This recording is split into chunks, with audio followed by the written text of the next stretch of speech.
Okay. Good afternoon. It is Saturday, June 15th, and 2019.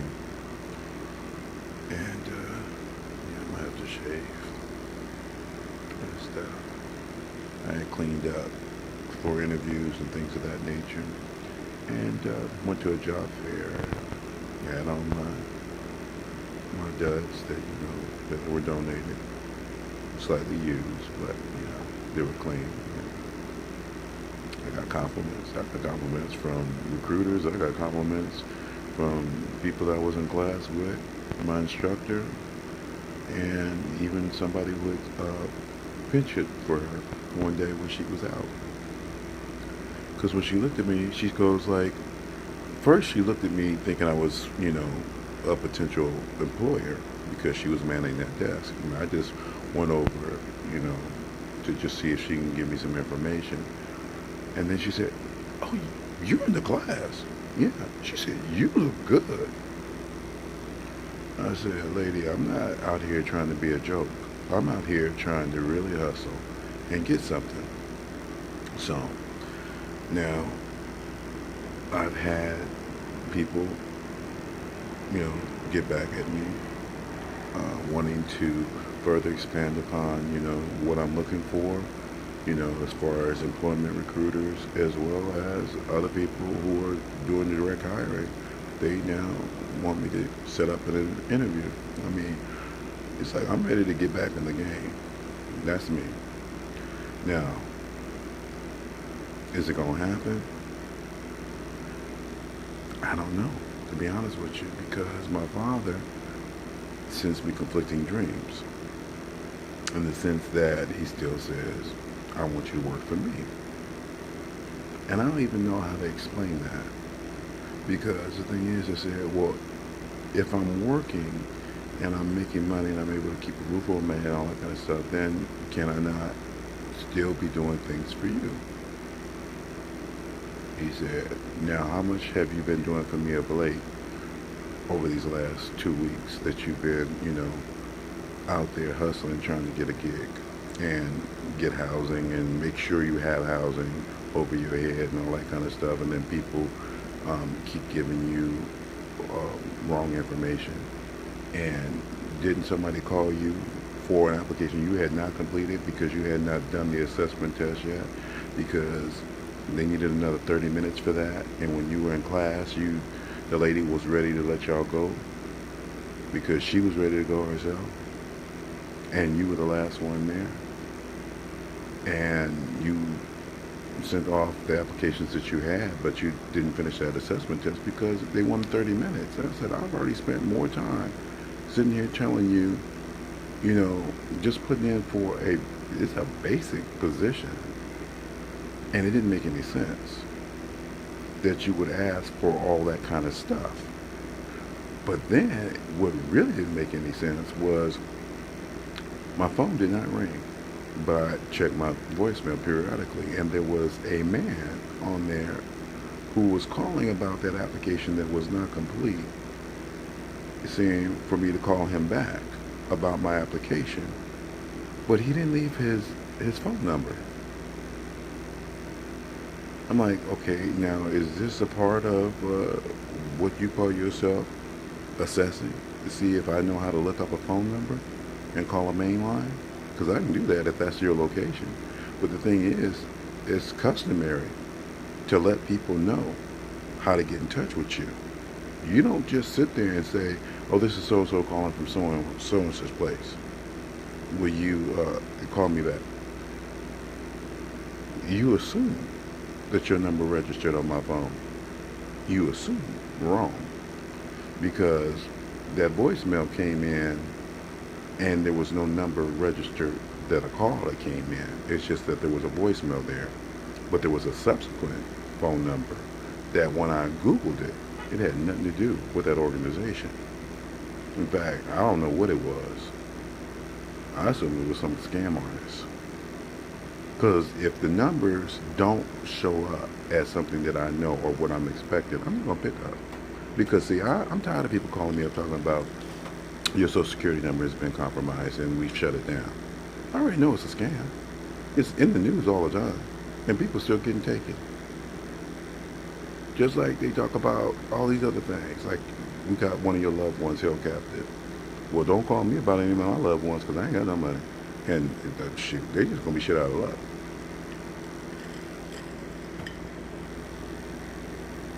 And you call somebody else in my family and see if they care. But I can tell you right now, they don't care about much. Look at who they are. Seriously, it's interesting. The games that they play with people when they think they ain't in their right mind. And I told this lady when I gave her the rent, because she showed up and I gave her what I had to give her and stuff, and she was satisfied for a moment. Because she was just adamant. She was sweating me all day yesterday in class. I said, I have all but. And she said, okay. And she came and she got that money. First she said she was going to come last night. And then she said, oh, I'm not coming. And I was tired because I had a very busy week. And I ended up going to sleep. As soon as she said that, I called myself trying to look at the news. I went to sleep. And when I woke up at 2 o'clock in the morning to go to the restroom, she's on my phone talking about, oh, actually I'll be there in like 15 minutes. It was like 20 minutes later. 10, 15 minutes. You know, are you still up? And she came out there and she said, are you asleep? I ain't that phone.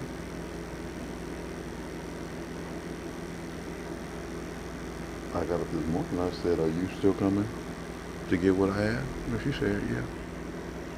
And so what time? She said, I'll be there in an hour or two. No, she showed up. It was like 6 hours later.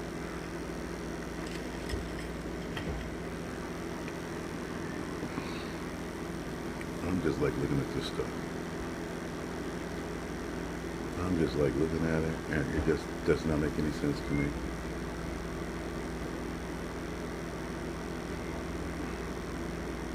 I asked her a number of questions. I even pointed out some stuff. They say it's supposed to be no more than 2 people in a room. You got 4 people in one room. 3 women and 1 man. Then another room is 2 females. Sometimes it's 3. And then there's another young man in a room, and it's me. But we men are outnumbered by these women, and I told her, I said, there is no toilet paper in there.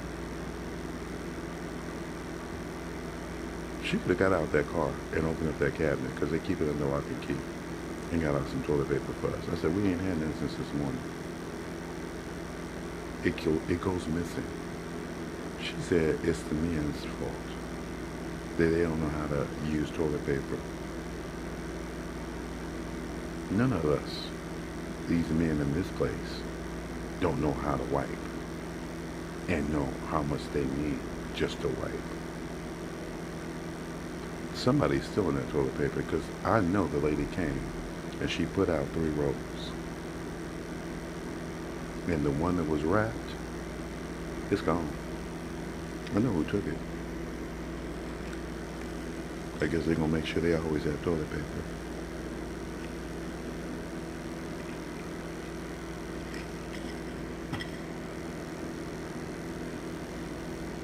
So what's the whole point of this? Nothing really. It's a matter of, an inconvenient truth. People are inconsiderate. They don't care. At least in this place. In this neighborhood, I saw kids out there because I had to walk to the store to get some ice and some juice. Because I don't know if this is allergies or what. I've been sneezing and stuff, coughing. I'm trying not to get sick, but the temperature keeps swinging. Goes from hot to cold. I keep going from air conditioning to a heated environment, and that's not good for the body. But they had some kids out there. And they were wearing t-shirts talking about they were going to make this area great. They were cleaning it up. Maybe you will pick up that dog poop that's out there, because it was clearly, after I told y'all about dog poop, was some on the sidewalk as I'm walking. I mean, the dog just did his business on the sidewalk. I thought they liked grass. Dogs go wherever they want to go. And I see the owners walking them all the time, and none of them have bags in their hand to pick up that shit. It's where they live. It's how they live. They say anything about nobody else. If you step in it, you just step in it. Homeless people out here. I see them all the time. Hanging out in front of the liquor store, the 7-Eleven, whatever. Drinking their beer. Trying to get something going. I mean, I ain't mad at them. They just doing what they doing. They trying to survive. I can't help them. I'm trying to help myself. There for the grace of God, go I. So, what am I talking about? I don't really think I'm talking about much of anything. I know my father sent me a dream that he wanted me to, because I had bought some ground chicken, and he was telling me, I want you to make your tacos. He said, make my tacos. He said, yeah, you got that chicken in there. Make your tacos. He sent me a dream. Like, it was about just the fixings that I know made, the stuff I add to punch it up and stuff. So I did. Got me some green onion and stuff. Yeah, cilantro in there. I mean, I had all that stuff. And just add it. And I'll do that. I had breakfast earlier. Breakfast stayed with me for a long time. A couple slices of toast, an egg, some ham, you know, cup of coffee. I'm just trying to survive. I'm tired. I mean, I applied for another position today, and I still got more to look at. But today, I had to give myself some downtime, because if I did not give myself some downtime, then it's just going to get worse as far as this coughing and stuff. Tired of coughing with this stuff. Are you still talking about that countdown? 3, 2, 1.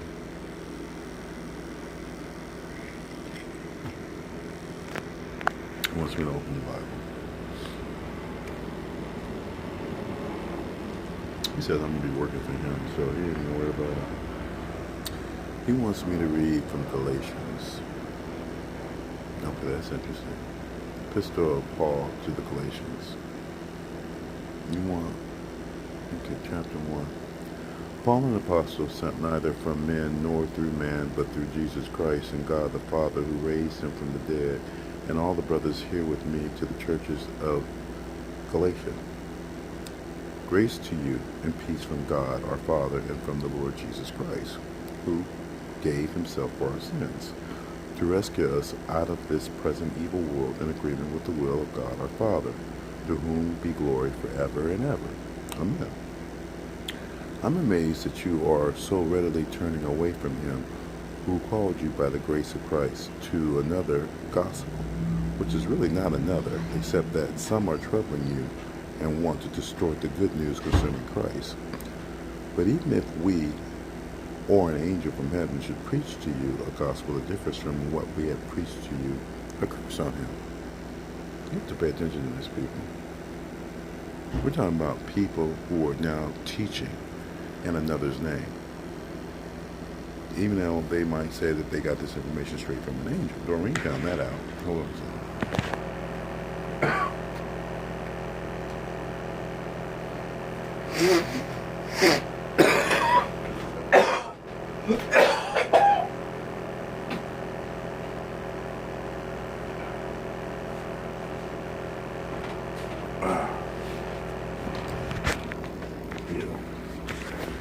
That stuff is not cute.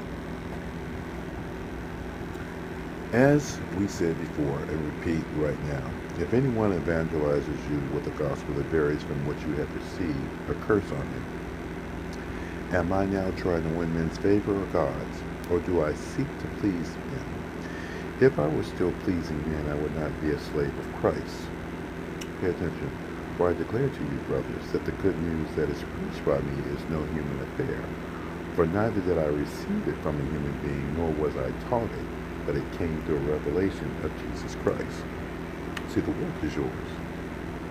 You're doing it on yourself, for yourself, with the Most High. And if you're not doing it, then I don't know what to tell you. You're doing something else. And you still sitting there attributing it to some man that you're going to blame later for having gotten it wrong. Or for that matter, some woman. It doesn't really matter who you say the source is, who basically confused you. The confusion is your own. Because you didn't do the work to study and find them not approved. To sit there and say that you judge them, but it's like, why are you listening to them? You have heard of my previous career in Judaism, how violently I persecuted the Church of God and devastated it. How in devotion to Judaism I went further than many of my age among my people, so fanatically zealous as I for the traditions of my ancestors. But when it pleased him, who before my birth had set me apart and had called me through his grace to reveal his Son in me, so that I might preach him to the Gentiles, I did not at once confer with any human being, neither did I go up to Jerusalem to those who were apostles before I was. But I went away into Arabia and came back to Damascus. Then after 3 years I went up to Jerusalem to get acquainted with Cephas and stayed in his company for 15 days. But I saw no other apostle except James, the brother of the Lord.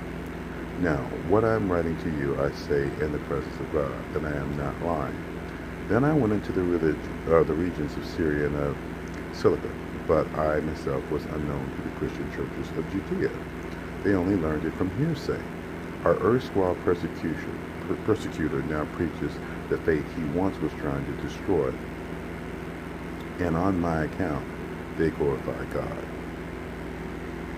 Our erstwhile persecutor now preaches the faith he once was trying to destroy, and on my account they glorify God.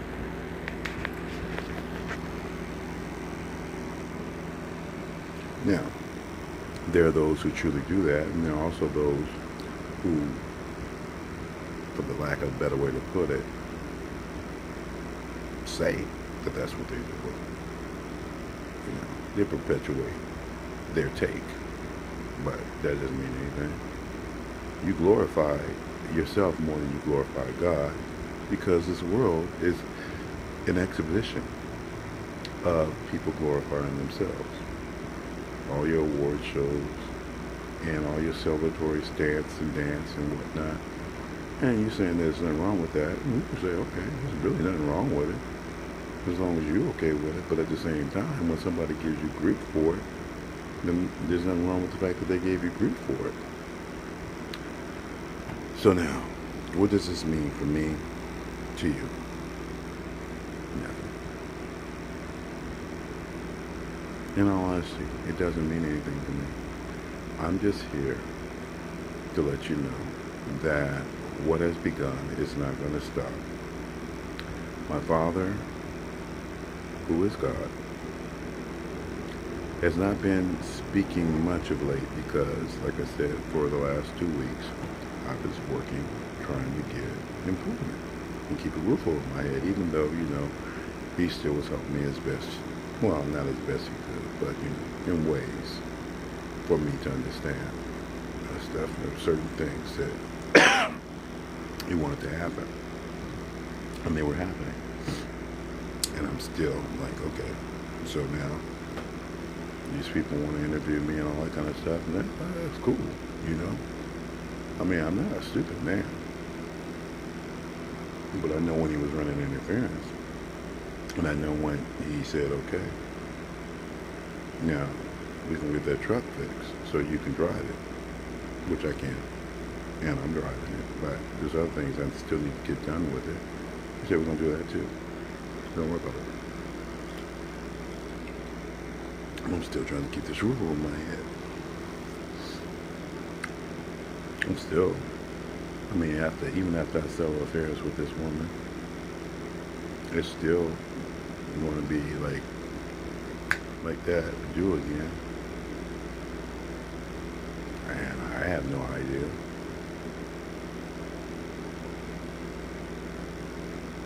My vehicle is a good vehicle. It's a good working vehicle. I mean, I can sell it. He said, you don't sell that.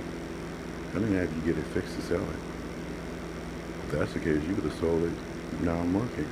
Like some people want it. They said, oh, we'll take it working or not. And you get a clutch. That's all I needed.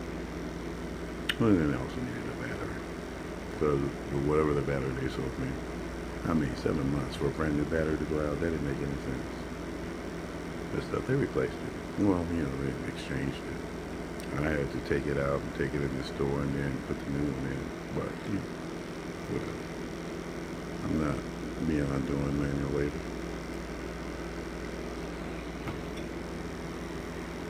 He's supposed to make tacos. And I'm going to make tacos.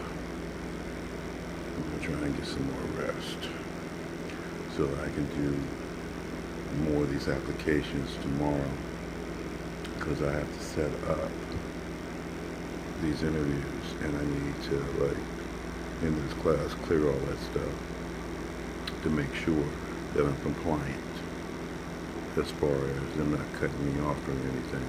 Because if you don't show up, they will kick you out. And they did. They did that to this brother.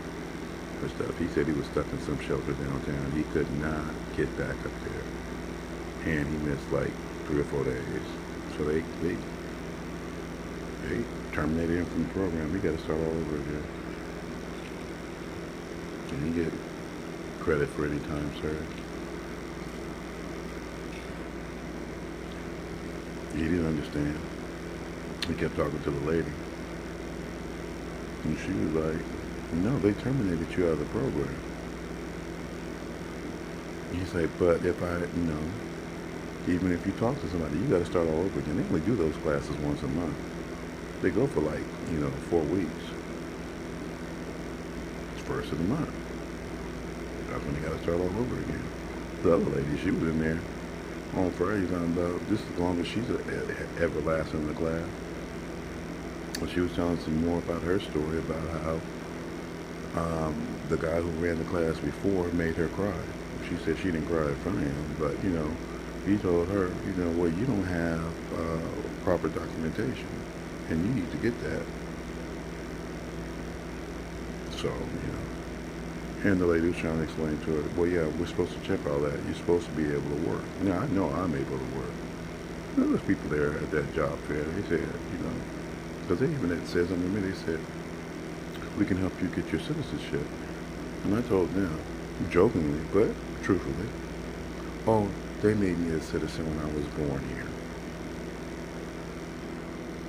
And all they could do was laugh. Just because people walking around, don't assume that we are not citizens. At the same time, you're still doing your job because you're supposed to keep getting that word out there. Oh, I'm tired. So, Galatians 1, I read it from, like I said, the Gideon Bible, but I'll post it from the New Age version so you can go over it and look at it and stuff. But what's underway is clearly underway, and it's not going to get any easier. This summer, it's going to be a hot one. Temperatures done dipped again, but they're going to go back up. We're going to have fires. We're going to have flex alerts. We're going to have all kind of problems. How do I know? I just know. I mean, the information is there. He downloaded it. I just access it when I'm supposed to. And that's why I know I'm going to be working for him. But at the same time, like I said, I'm still just trying to survive too. And he said, don't worry about that. He says, your story I have created. Everybody's always trying to read somebody else's story. I suggest you focus on your own. Because, see, that's the only one that matters when everything is said and done. It's not about you sitting there course correcting somebody else when you can't course correct yourself. It doesn't make you a very good teacher, and it makes you even poor student. All right.